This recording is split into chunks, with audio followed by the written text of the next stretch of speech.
কোরআনে কারিমে হযরত হুদ আলাইহিস সালামের ঘটনা আল্লাহ রাব্বুল আলামিন এভাবে এনেছেন, তাম এলাকার মানুষ তার বিরুদ্ধে ক্ষিপ্ত হয়ে গিয়েছে। সমাজের লোক, রাষ্ট্রশক্তি হযরত হুদ আলাইহিস সালামের উপর অত্যাচারের পাহাড় ভেঙে দিয়েছে। হযরত হুদ আলাইহিস সালাম একা মানুষ, সমাজের রাষ্ট্রশক্তির এই দুর্বিসন্ধির ষড়যন্ত্রের চ্যালেঞ্জ তিনি গ্রহণ করলেন। আর তিনি বললেন, তিনি যেটা বললেন আল্লাহ পাক কোরআনে তা কোট করে দিলেন। দুনিয়ার সমস্ত ইসলামী আন্দোলনের কর্মীদের জন্য আল্লাহ পাক কোট করে দিলেন, সমস্ত মুমিনদের জন্য তা উল্লেখ করলেন। হুদ আলাইহিস সালাম তিনি জাতিকে বললেন, ফাকিদুনি জামিআন তুম্মা লা তুনদিরুন। তোমাদের যত ক্ষমতা আছে সমস্ত ক্ষমতা নিয়ে আমার বিরুদ্ধে তোমরা ষড়যন্ত্র করো, আর আমাকে এতটুকু অবকাশ দিও না। আমি সেই আল্লাহ রাব্বুল আলামিনের উপরে ভরসা করেছি, যার কুদরতি হাতের ভিতরে আমার জান, আর গোটা পৃথিবীর সমস্ত প্রাণীর জান যার কুদরতি হাতের মধ্যে, যার হাতের ভিতরে গোটা পৃথিবীর সমস্ত জান, সে আল্লাহর উপরে ভরসা করেছি, যা খুশি তোমরা আমার বিরুদ্ধে করতে পারো। সুবহানাল্লাহ। এটার নাম হলো ঈমান, এটার নাম সবর, এটার নাম ধৈর্য। এই ধৈর্য আসে ঈমানে কামেল হলে পরে এবং আল্লাহর উপরে পরিপূর্ণ বিশ্বাস হলে পরে। যদি কারো দিলের মধ্যে কথা বিশ্বাস থাকে যে আমার জন্য আল্লাহর পক্ষ থেকে যদি কোনো বুলেট নির্ধারণ করা থাকে, গোটা বিশ্ব যদি আমাকে পাহারা লাগায়, ওই বুলেট থেকে আমাকে বাঁচাইতে পারবে না। আর আমার জন্য যদি একটা বুলেট আল্লাহ কর্তৃক নির্ধারিত থাকে, তাহলে গোটা পৃথিবীর মানুষ চেষ্টা করেও সেই বুলেট থেকে আমাকে রক্ষা করতে পারবে না। হযরত আইয়ুব আলাইহিস সালামের সবরের ঘটনা কোরআনে কারীম তুলে ধরেছে। হযরত আইয়ুব 18টি বছর পর্যন্ত রোগের মধ্যে পড়ে আছেন। এত অসুখ করেছে, এত রোগ, শরীর পচে গিয়েছে, গায়ে পোকা ধরেছে, দুর্গন্ধ হয়ে গিয়েছে, বিবিরা চলে গিয়েছে, ছেলে মেয়ে পাড়ার লোকেরা দূর দূর করে তাড়িয়ে দিয়েছে। এবার জঙ্গলের ভিতরে গিয়ে আশ্রয় নিয়েছেন। এমন অবস্থা হয়েছে, শরীর পচে পচে জিহ্বায় যখন পোকা ধরা শুরু করে দিল, হযরত আইয়ুব আলাইহিস সালাম তখন আল্লাহ রাব্বুল আলামিনের দরবারে এই প্রথমবারের মতো তিনি বললেন, রব্বুল আলামিন, হায় আল্লাহ তাআলা, সমস্ত শরীর জড়া জড়া হয়ে গিয়েছে, গায়ে পোকা ধরেছে, আমি কোনো কথা বলি নাই, আমি খামোশ থেকে জিকির আজগার করতেছিলাম। আয় আল্লাহ, এখন দেখি আমার জিহ্বায় পোকা ধরেছে, পোকা ধরা শুরু হয়েছে। আমার জিহ্বাটায় পোকা তুমি দয়া করে দিও না, কারণ আমার জিহ্বায় যদি পোকা হয়ে যায় তাহলে তোমার মতো আল্লাহর জিকির আমি কি দিয়া করব? আমার জিহ্বাটা তুমি দয়া করে ভালো রাখো।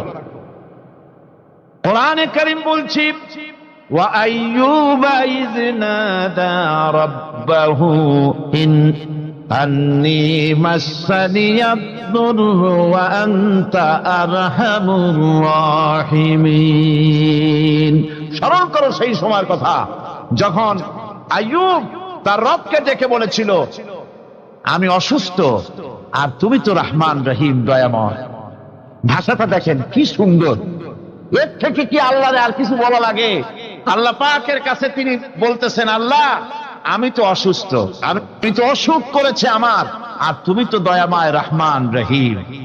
এক অন্ধ, ঈদের দিন কত অন্ধই তো আসে খয়রাত করার জন্য, ভিক্ষা করার জন্য, চতুর্দিকে ভিক্ষা করতেছে অন্ধরা। এক অন্ধ ঈদের গেটের কাছে দাঁড়ায় বলতেছে, ভাইরা আজ হচ্ছে ঈদের দিন আর আমি কিছু দেখতে পাচ্ছি না। বেশি পয়সা পাইনি, মানুষের দিন তার প্রতি আকৃষ্ট হয়ে গেছে। আরে কি কথা, আজ ঈদের দিন, সকলে আনন্দ করছে আর আমি কিছুই দেখতে পাচ্ছি না। সে কিন্তু কিছু চায় না। ভাষার ভিতরে, কথা বলার ভিতরে এ ধরনের টেকনিক আছে। হযরত আইয়ুব আলাইহিস সালাম বললেন না যে আল্লাহ আমারে মাফ করে দাও, কষ্টের মধ্যে আছি। তিনি শুধু বলেছেন, রব্বুল আলামিন, আমি অসুস্থ হয়ে পড়েছি, আমার অসুখ করেছে, আর তোমার নাম রহমান রহিম, এতটুকু কথা বলেছেন। আল্লাহ রাব্বুল আলামিনের দরজায়, তার দরবারে আইয়ুব আলাইহিস সালামের ডাক চলে গেছে। যায় নাই? কোন অসুবিধা আছে নাকি? কোন অসুবিধা নাই। পানির তলা দিয়া যদি কেউ ডাক দেয়, পাহাড়ের ভিতরে বসে যদি কেউ ডাক দেয়, আল্লাহ রাব্বুল আলামিন তা শুনতে পান। ইউনূস আলাইহিস সালাম মাছের পেটে বসে চিৎকার মেরেছিলেন, লা ইলাহা ইল্লা আনতা সুবহানাকা ইন্নী কুনতু মিনাজ জালিমিন। যিনি বলছিলেন, আয় আল্লাহ তাআলা, আমি তোমার প্রশংসা করছি, তুমি ছাড়া উপাস্য নাই, মাবুদ নাই। আমি তোমার পবিত্রতা ঘোষণা করছি, আমি তো জালিমদের অন্তর্ভুক্ত হয়ে গেছি। বাস এতটুকুন কথাই বলেছেন। আল্লাহ পাক বলছেন, ইউনূসের ডাক তো কেউ শোনে নাই, পানির মধ্যে কেউ শোনে নাই, জমিনের কেউ শোনে নাই, মহাশূন্যের কেউ শোনে নাই, কিন্তু মাছের পেটের ভেতরে থেকে গভীর অতল দরিয়ার তলদেশ থেকে মাছের পেটের ভিতরে বসে আমার ইউনূস যে ডাক দিল, ওই ডাক আমি আরশের মালিক আমি শুনতে পেয়েছি, আর সঙ্গে সঙ্গে জবাব দিয়েছি। ফাস্তাজাবনা লাহু ওয়া নাজ্জাইনাহু মিনাল গাম্মি ওয়া কাযালিকা নুজিল মুমিনিন। ডাকের সাড়া দিলাম, বিপদ দিয়া বাঁচায় দিলাম। শুধু ইউনূসের না, আল্লাহ পাক এ জায়গায় আবার ওয়াদা করলেন, দুনিয়ার যত মুমিন বান্দা আছে তারা যদি কখনো বিপদে পড়ে যায় আর আমারে যদি ডাকে, আমি এইরকম করে বিপদ থেকে বাঁচায়া দেব। আইয়ুব আলাইহিস সালাম যখন আল্লাহ রাব্বুল আলামিনের কাছে ফরিয়াদ করলেন, আল্লাহ পাক তখন বলছেন, কোরআনে কারীম বলছে, ফাস্তাজাবনা লাহু فكشفنا ما به من ضر وآتيناه أهله ومثلهم معهم رحمة من عندنا وذكرى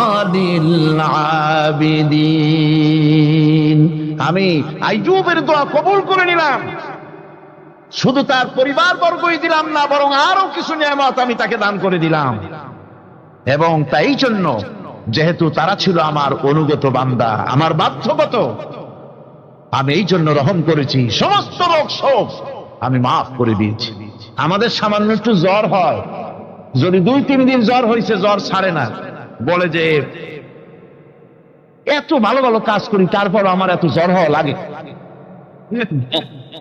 অমুকরা এত পাপ করে, তা তো কিছুই হয়নি। খালি আল্লাহ আমার চোখে দেখলো, আমার বউর অসুখ, আমার অজুমুড়ি ছাড়ি না। ভাইরা, আপনি ঠিক পান না যে কি গুনাহ আপনি করেন। কোরআনে কারীম বলছি, ওয়ামা আসাবাকুম মিন মুসিবাতিন ফাবিমা কাসাবাত আইদিকুম ওয়া ইয়াফু আন কাসীর। যত বিপদ তোমাদের উপর আছে সব দুই হাতের কামাই করা, আর আমি তো অনেকগুলো ক্ষমা করে দেই। তোমরা যত পাপ করো, আকাম করো, সবগুলির শাস্তি যদি দুনিয়ায় দিতাম, শ্বাস করার সময় পেতে না। অসুখ হলেই অধৈর্য হয়ে যেও না, ধৈর্য ধরো। আল্লাহ পাক বলেন, শুধু আইয়ুব নয়, ওয়া ইসমাঈল ওয়া ইদরিস ওয়া যাল কিফলি কুল্লুম মিনাস সাবিরিন। এইভাবে করে ইসমাঈল, ইদ্রিস, জুলকিফল সবাই ছিল ধৈর্যশীল। জোরে সুবহানাল্লাহ। ধৈর্যের চরম পরাকাষ্ঠা ছিলেন তিনি। কোরআনে কারীম নবীদের এই কথাগুলি আমাদের শোনাচ্ছেন। হযরত ইয়াকুব আলাইহিস সালাম, কলিজার টুকরা সন্তান হযরত ইউসুফ আলাইহিস সালামের জন্য তার মনটা পাগল ছিল। এত সুন্দর করে আল্লাহ তারে বানাইছিলেন, এত তিনি ছিলেন সৌন্দর্যের পিরামিড, যারে দেখলে চোখ ফিরানো যায় না। এমন সুন্দর সুপুরুষ, যারে দেখি সেই যুগের সুন্দরী যুবতী মেয়েরা রূপের মোহে পড়ে নিজেদের আঙ্গুলগুলি কেটে ফেলে দিয়েছিল। রূপের মোহে এমন অবশ হয়ে গেছে, আঙ্গুল কেটেছে, হাত কেটেছে, টের পায় নাই। আবার ভুল বুঝবেন না, দুনিয়ার সেরা সুন্দর পুরুষ ইউসুফ আলাইহিস সালাম তা কিন্তু রাসূলের চাইতে বেশি নয়। হযরত উম্মুল মুমিনিন আয়েশা রাদিয়াল্লাহু তাআলা আনহা তিনি বলেছেন, যেই সব সুন্দরী রমণীরা ইউসুফ আলাইহিস সালামকে দেখে রূপের মোহে পড়ে নিজেদের আঙ্গুলগুলো কেটে ফেলেছিল, ওরা যদি আমার হাবিবকে দেখতো, ওরা যদি আল্লাহ রাসূলকে দেখতো, তাহলে হাত কাটতে কাটতে কোন ফাঁকে দিয়ে কলিজা কেটে ফেলে দিত, ওরা টের পেত না।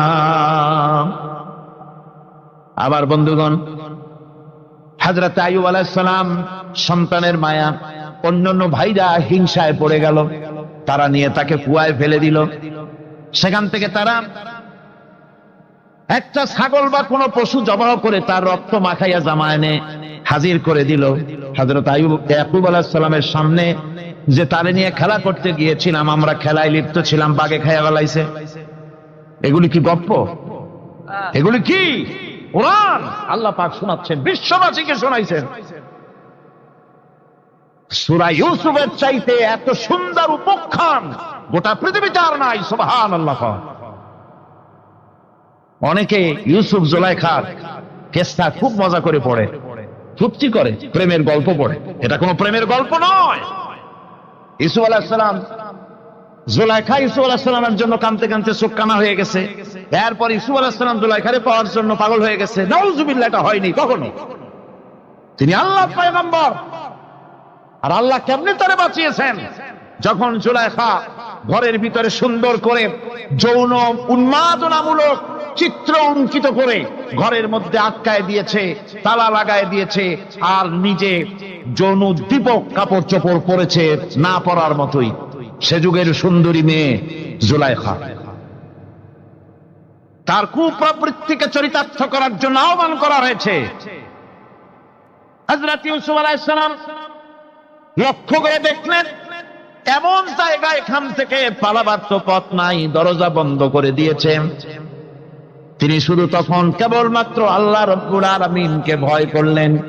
আল্লাহকে ভয় করে আল্লাহর নাম নিয়ে যখন তালাবদ্ধ দরজার দিকে দৌড় দিয়েছেন, আল্লাহ রব্বুল আলামিন আপন কুদরতে তালাগুলি খুলে দরজা তার জন্য উন্মুক্ত করে দিলেন। ইউসুফ আলাইহিস সালামকে ফালাই দিয়ে এভাবে করে কাপড় এনে দিল তার সামনে, রক্তমাখা কাপড় পেয়ে হযরত ইয়াকুব আলাইহিস সালাম সন্তানদের মুখে কাহিনী শুনে তিনি কি বললেন? কোরআনে কারীম তা কোট করেছে। তিনি চিক দিলেন না, ফাল দিলেন না, ফিট হয়ে পড়লেন না। তিনি বললেন, কলিজার টুকরা সন্তান, তার মরার খবর শুনেছেন। তিনি বললেন কি? ফাসাবরুন জামিলুন ওয়াল্লাহুল মুস্তাআনু আলা মা তাসিফুন। আমি উত্তম সবর অবলম্বন করব। তোমরা যে কাহিনী রচনা করেছো এর বেলায় আমি আল্লাহর কাছে সাহায্য চাই। আমি উত্তম সবর অবলম্বন করব। আমার ভাইয়েরা, 11 ভাই মনে করেছিল ইউসুফ আলাইহিস সালামকে মরণ কুয়ায় ফেলায় দিছি। তারা তো ঠিক পায় নাই এটা মরণ কুয়া না, এটা হচ্ছে একটা সুড়ঙ্গ, যাকে ইংরেজিতে বলে টানেল। এটা এমন একটা সুড়ঙ্গ, ওরা মনে করেছে মরণ কুয়া। কিন্তু আল্লাহ রাব্বুল আলামিন এই কুয়াতে এমন বানালেন, ওরা একদিকে ফেলায় দিল মরণ কুয়ায়, এ কুয়ার আর এক মুখ দিয়া আল্লাহ রাব্বুল আলামিন ইউসুফ আলাইহিস সালামকে নিয়ে মিশরের সিংহাসনে বসায়া দিলেন। এটা মরণ কুয়া নয়, এটা রাজ সিংহাসনে বসার সুড়ঙ্গ পথ। ইউসুফ আলাইহিস সালাম আজ প্রেসিডেন্ট, সুবহানাল্লাহ, প্রেসিডেন্ট হয়ে বসে আছেন। ওদিকে কেনানে অভাব লেগে গেছে, সেখানকার মানুষেরা সাহায্য নিতে এসেছে। ওই 11 ভাইও আসছে। হযরত ইউসুফ আলাইহিস সালাম দেখেই চিনে ফেলেছে। ওরা কিন্তু তখনও ঠিক পায় নাই। হযরত ইউসুফ আলাইহিস সালাম চিনে ফেলেছেন। এখন কি করা উচিত? সবগুলাকে ঠ্যাং উপরের দিকে উঠাইয়া তারপরে সমানে ধোলাই দেওয়াই তো স্বাভাবিক ছিল, আমাদের মতো মানুষ হইলে, ঠিক কিনা? ঠিক তো বলবেনি, অভ্যাস তো এটাই। হযরত ইউসুফ আলাইহিস সালাম তাদের সামনে পরিচয় দিলেন। তারা যখন বুঝতে পারল, লজ্জায় তাদের মাথা হেট হয়ে গেল।